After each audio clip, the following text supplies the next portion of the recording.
Hey guys, welcome to another live stream. Today we'll be playing Fortnite with another YouTuber. His channel is Liam Naharo if you want to check him out. And today we're gonna be playing some trios with. Well, he's the YouTuber right here. This guy right here, TRK Riot. But this is just his This is his main. What? This is his Yeah, this is his friend. So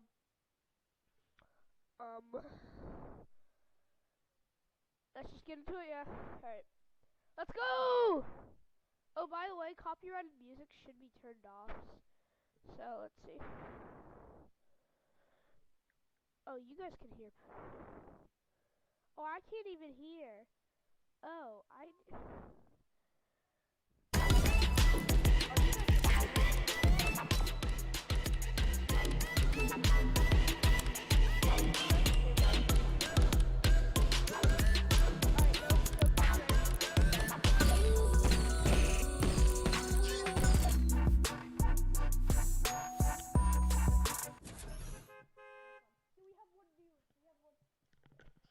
Alright guys, let's get into it.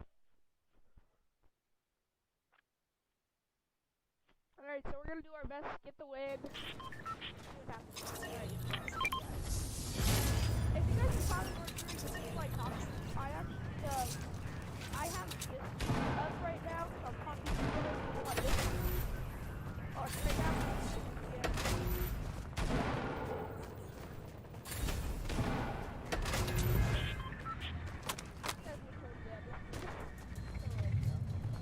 Brand new Lamborghini, cop car.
and just like doesn't do anything.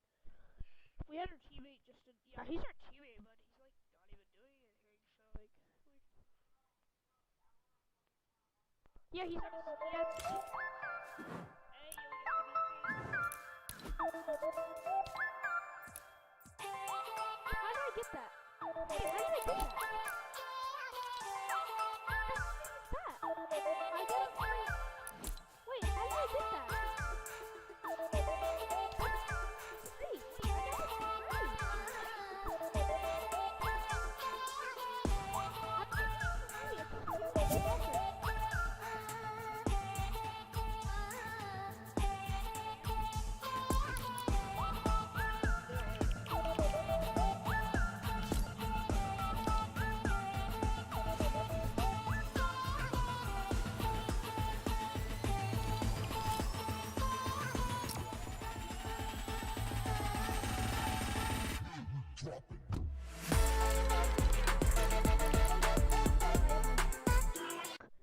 Alright guys, I'm gonna play my own custom music because I feel like it.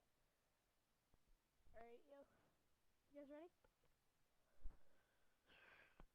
You guys are gonna hear some custom music that's made for me. Alright, you guys are about to hear it.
There's a distance between us.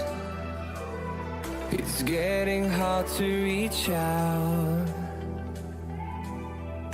Haven't seen you in seasons, but all I hear is your voice. I know my limits, you can break me down, but I'll stay till the finish line. And I've been counting minutes for quite some time now, just to see you again. And I've been counting days to get away, to see you again, see you again. Been fighting ways to get away, to see you again, see you again.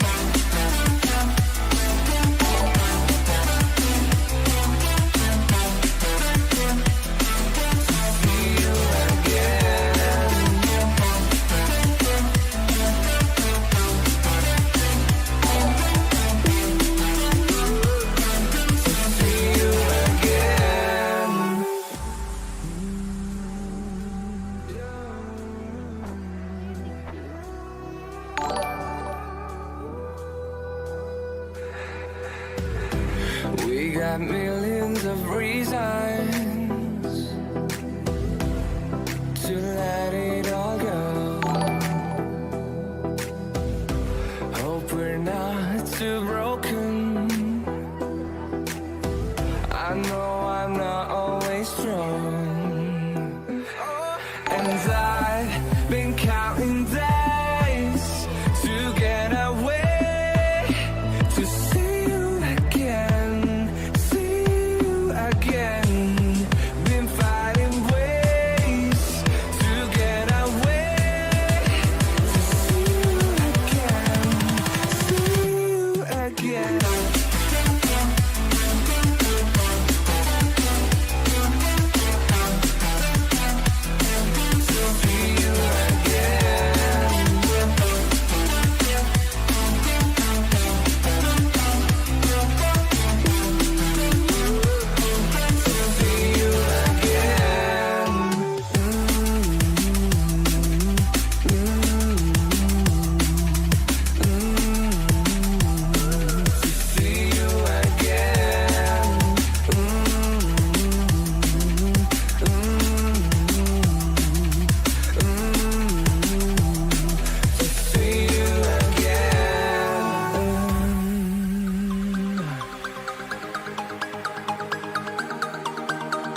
you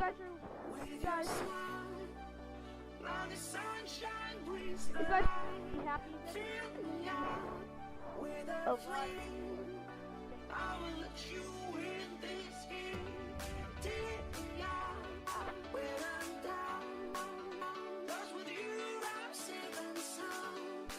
$30.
Hey guys,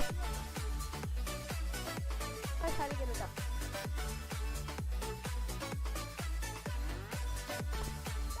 Are you hiding in the dump?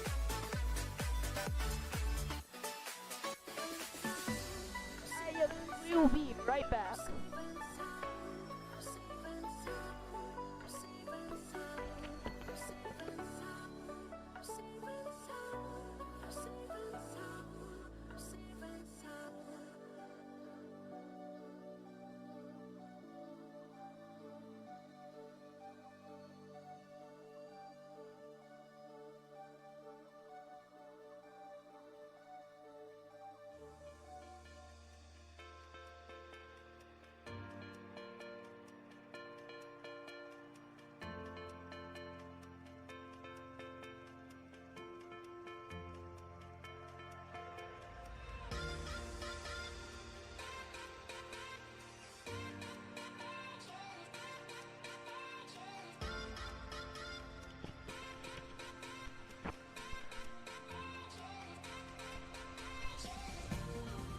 Alright guys, we are back.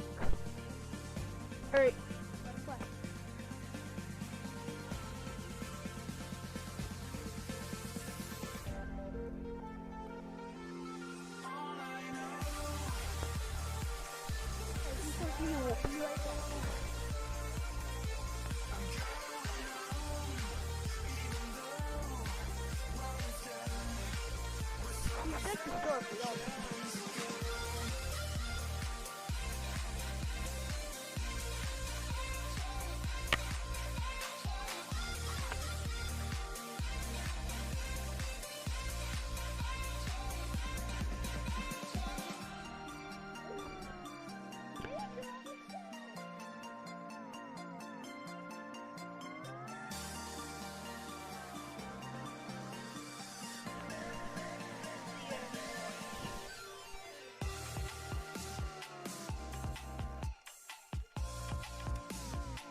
just go to here.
My cousin Tyler and I used to have sleepovers all the time when we were kids.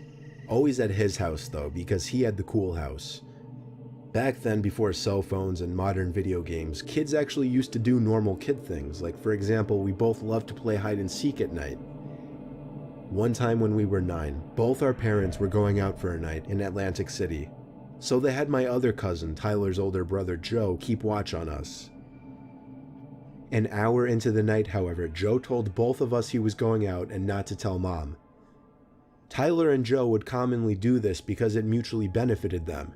Tyler loved having the house to himself, and Joe hated staying home all night.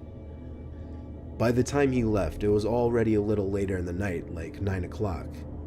We had our dinners and decided it would be a good idea to play hide and seek. Their house was honestly massive, so it was always a lot of fun. I was hiding first. We started in the basement where Tyler would count.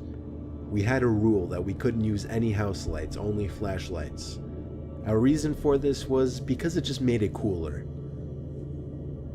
I tiptoed up the stairs, then up the next flight of stairs to the upstairs of the house. The upstairs had a whole other living area, along with 3 bedrooms. I chose to hide in one of the unused bedrooms. I buried myself between 2 big beanbag chairs and a blanket. I left the door open to avoid any suspicions. I heard creaking coming into the room. Lively footsteps. Tyler was now moving around the carpeted room. I could hear him. He went over to the closet and opened it. Then he opened the second closet. Silence. Then he walked over to the other side of the room, and he started opening the drawers to the desk, rummaging through them. Suddenly I heard Tyler's young, innocent voice calling my name up the stairs in a kind of mockingly tone to try and scare me. My mouth opened and literally started twitching when I put 2 and 2 together. I lifted the blanket slightly over my head to see what he was doing, but it wasn't Tyler. I knew right away based off the person's height. It was a much taller, fully grown man. It wasn't Joe, and it wasn't his dad. He perked up like a statue when he heard Tyler's voice, and I saw him duck into the corner of the room, behind the small piece of wall that sticks out there. Tyler entered the room with his flashlight and kept saying my name over and over, slow and drawn out like. I was praying his light would not reach over to the corner of the room. His light landed on me under the blanket. He may not have even seen me, but I still willingly came out and acted all defeated, fake laughing and everything. I told him he won, put my arm around his back, and started nudging him out of the room. I kept the conversation as natural as possible, until we were halfway down the stairs. That's when I dropped the bomb and told him there was someone in there with me and nudged him to run outside. Being the scared 9-year-olds we were, all we could do was run next door and ask the woman living there to call the police for us. She did without hesitation. I still remember the scene vividly, of the cops pulling up, running into the house, and 5 minutes later ushering a guy out in cuffs. It was a great feeling, even as a 9-year-old. Alright, so guys, that was story 1. If you guys want to see story 2, just type in chat. If you guys want to see story 2, just type in chat.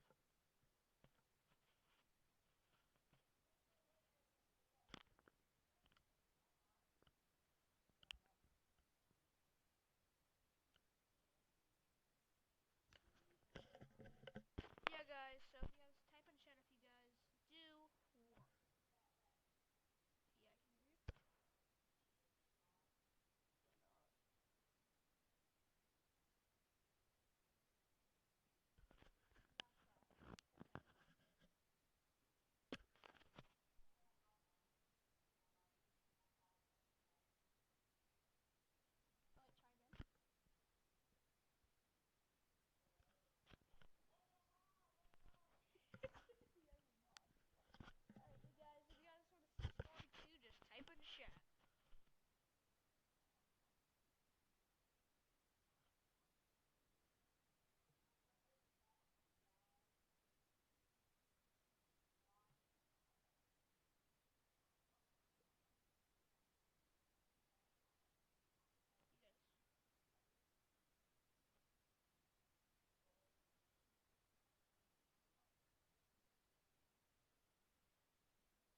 One time I had to sleep over with my friend Mike on a cloudy, dark night.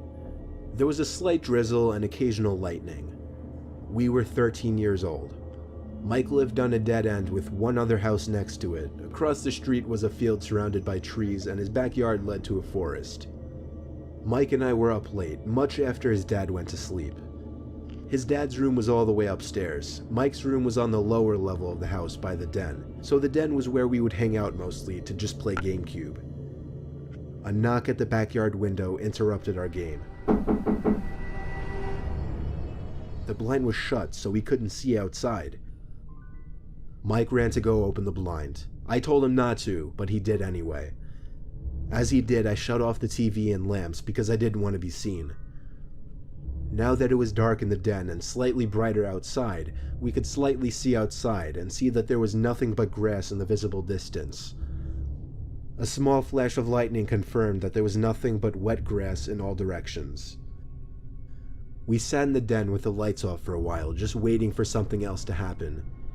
We kept our eyes on the window, expecting somebody to come up to it. Eventually, after what felt like forever later, we turned the TV and lamp back on and pretended it didn't happen. The blinds were open this time, and every so often I'd take nervous glances at the window, just making sure nobody was out there. After getting so absorbed in the game and forgetting to take a glance at the window, there was the second set of knocks. Mike and I both jumped up and looked at each other. With all the lights on, we couldn't really see outside. At least, not until the flash of lightning outside, just for a brief moment, lit up the night sky, long enough to show the person who was standing at the window. This time we ran upstairs to Mike's dad's room and pulled him out of bed, screaming at him to get up.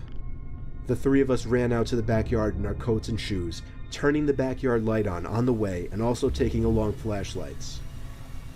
There was a buildup of mud next to the back wall of the house where the dirt patches were, and in the puddles of mud were heavy, distinct footprints of boots.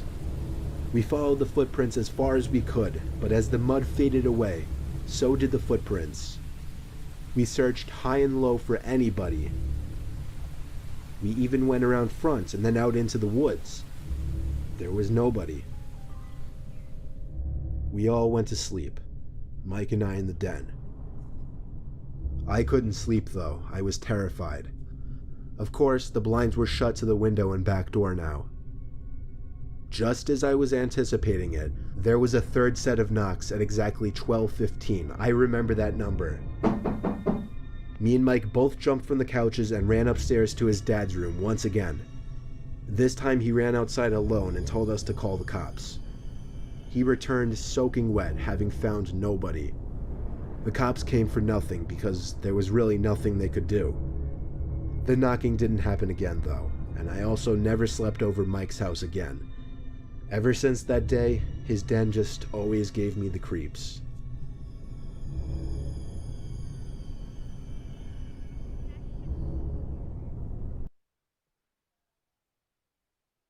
Yeah, there's a new ad, so I'm gonna turn off stream and then we'll be right back.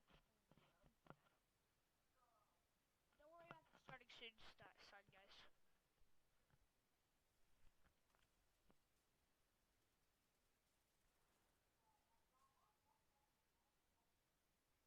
Alright, so we have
guys can't hear it? Okay, here, I'll restart story 3. I'll just restart it because you guys can't hear.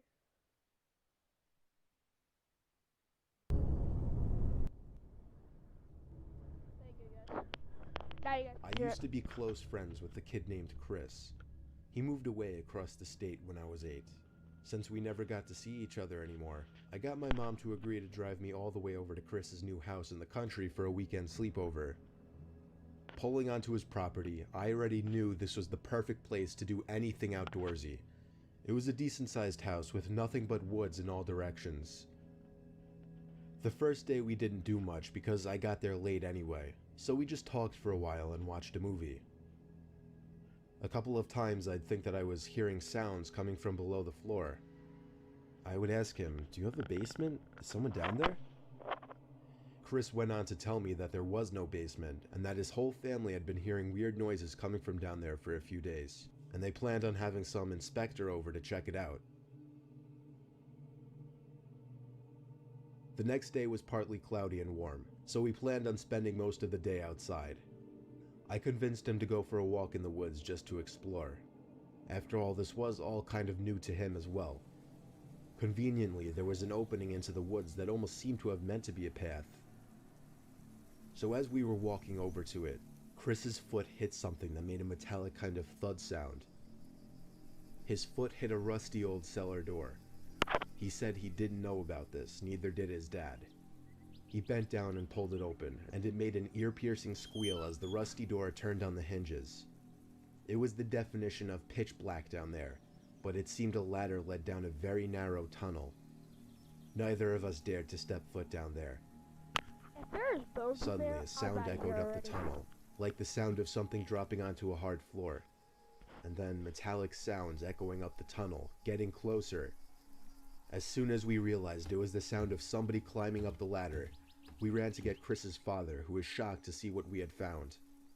He called down there repeatedly for anybody to come out before calling a few of his buddies over to go down with him. Chris and I were forced to stay inside while the 3 of them went down there. They came back up 5 minutes later, all of them visibly shaken and nervous. They came back inside and talked to Chris's mom in private. They never let either of us in on what they saw.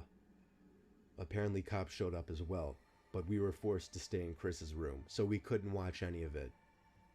In fact, it wasn't until I was 13 did Chris finally text me one day, telling me what his dad really found down there.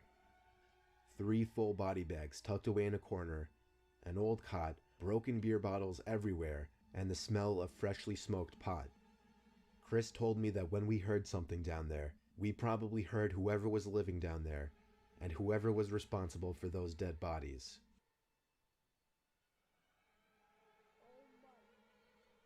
Oh my god.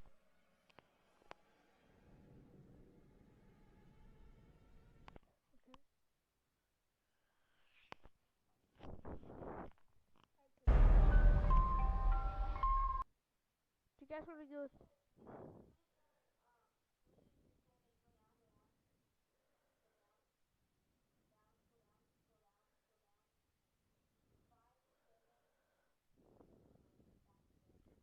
I don't see those.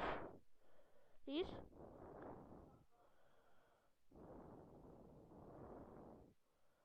My mom used to live here a long Right time here. ago. She's still here. What did you say? Hello, no one is available. Alright. This is the new one. So if you guys want to go, let's go. To take your call, please leave a message after the tone. Oh. Having moved to his West Texas home not even half a year ago, a 28-year-old viewer who I'll refer to as John sent me this voicemail that he received in August of 2021 from an unknown number. John was going about his night when his cell phone began to ring, and on the screen it said no caller ID. This is rather unusual, as for anybody to come up on someone's phone as no caller ID means they went out of their way to intentionally hide their number. Often doctors will do this to keep their privacy from their patients, but other than this and a few other professional circumstances, this is usually at least a slight red flag. John let the call go to voicemail, not wanting to potentially get stuck on the phone with somebody he didn't want to be talking to. This was the voicemail he received. Hey, I'm outside your house. I found your info online, and I could really use a job. Could you open the door?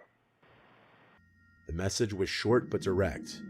John immediately thought it was a joke or that they had the wrong number, but naturally he was curious. Either way, he knew he didn't want to open the front door, especially if someone was actually out there.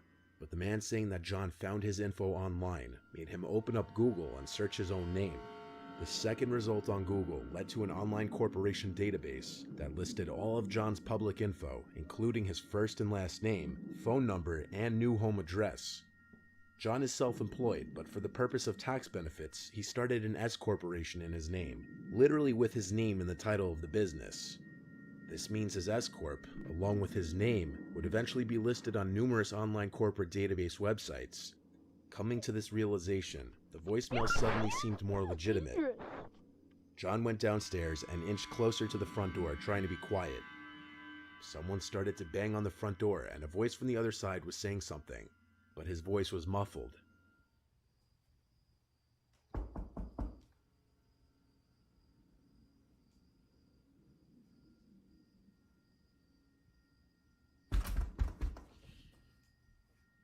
John ignored the knocking until it stopped, but seconds later his phone vibrated again as he received a call, again with a no-caller ID message.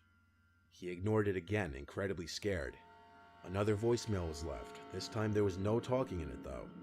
The knocking on the front door stopped, but moments later, a knocking from the back door ensued. He took out his phone and started to record again.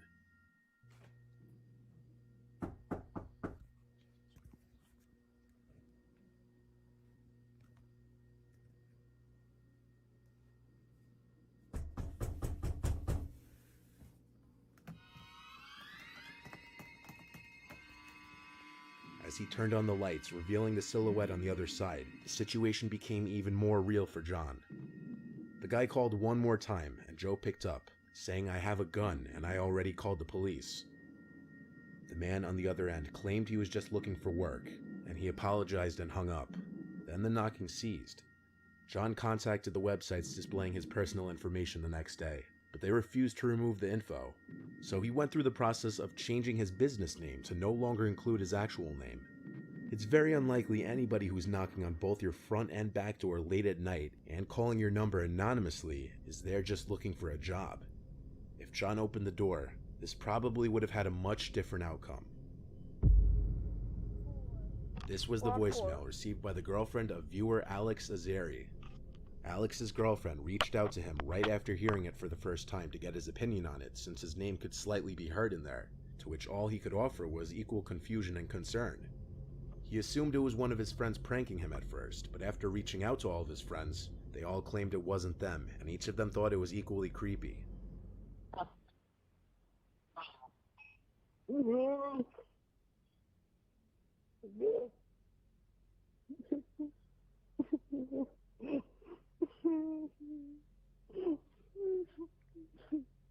Sounds like crying. I'm trapped in the dark. Alex had no outgoing calls, and the person specifically called his girlfriend while mentioning his name, so somehow they must have gotten both of their contact info. Alex and his girlfriend live in different states, and very few people in his life have her number. The voicemail itself is very hard to understand. In the beginning it sounds like there may be a second person in the background, but it's all very muffled. You can, however, clearly hear that someone is crying into the phone.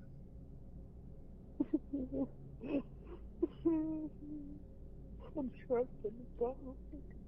At this point it sounds as though someone is speaking, though it's very difficult to understand. It sounds like they're saying, "I'm trapped in the dark," although it could be something else. At first, Alex was unsure if this was just a prank, a hacker, or something else, but after receiving this voicemail, Alex claims a number of strange occurrences happened in his house that same day and the following. First, a door upstairs slammed shut randomly while everyone in the house was downstairs eating dinner. Upon inspecting the bedroom, nobody was inside. Alex and his brother also apparently heard what sounded like footsteps coming up the stairs when they were home alone. At first, they considered the possibility it may have been one of their two dogs, until checking and remembering they had a dog gate standing at the bottom of the stairs, preventing them from coming up the stairs. Each time they looked around the hole upstairs and checked the stairway, they they couldn't find anyone. The footsteps also didn't sound like those of a dog. They were reportedly heavier and more spaced out, like a person's footsteps. With this happening the same day and one day after receiving this concerning, unexplainable voicemail, Alex believes the occurrences may all be linked.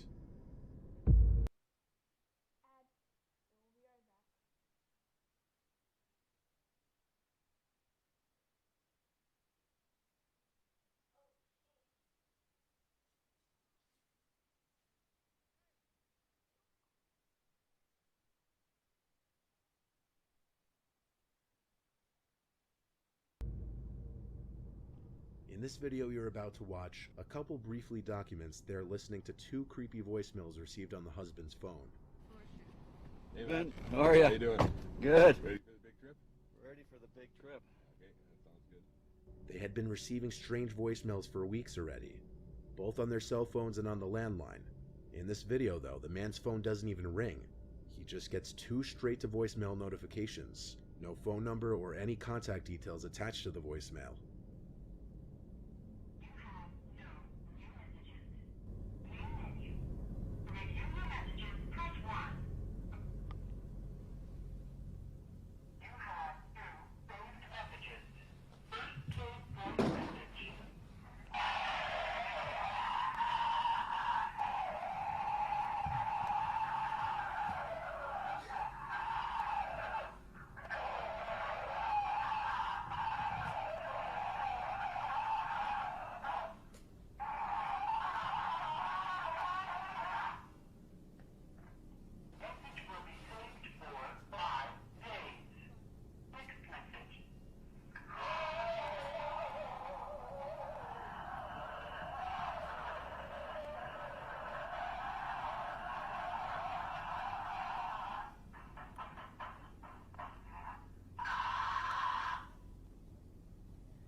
No.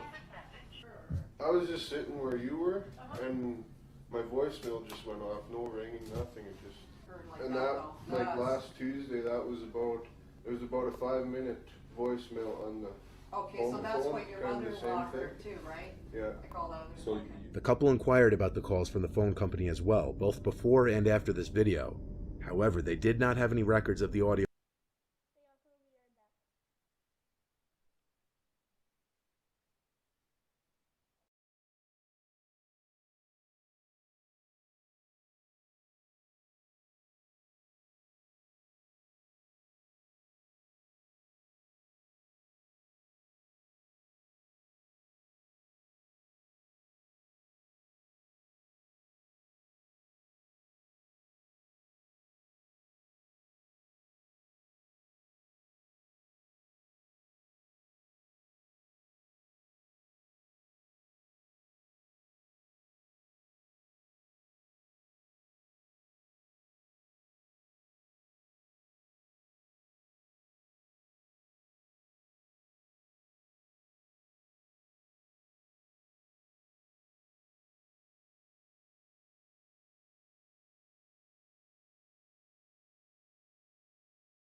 Hey guys, alright, so guys, we are on Minecraft.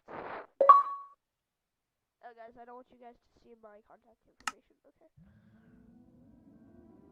Alright, yeah. Alright guys, now I'm in my game. And we're in Minecraft, guys! Alright, so I have actually a lot. Alright, so what should we do? We should probably do... Let's play a new one. Let's play a new one. Yeah, we should probably do it.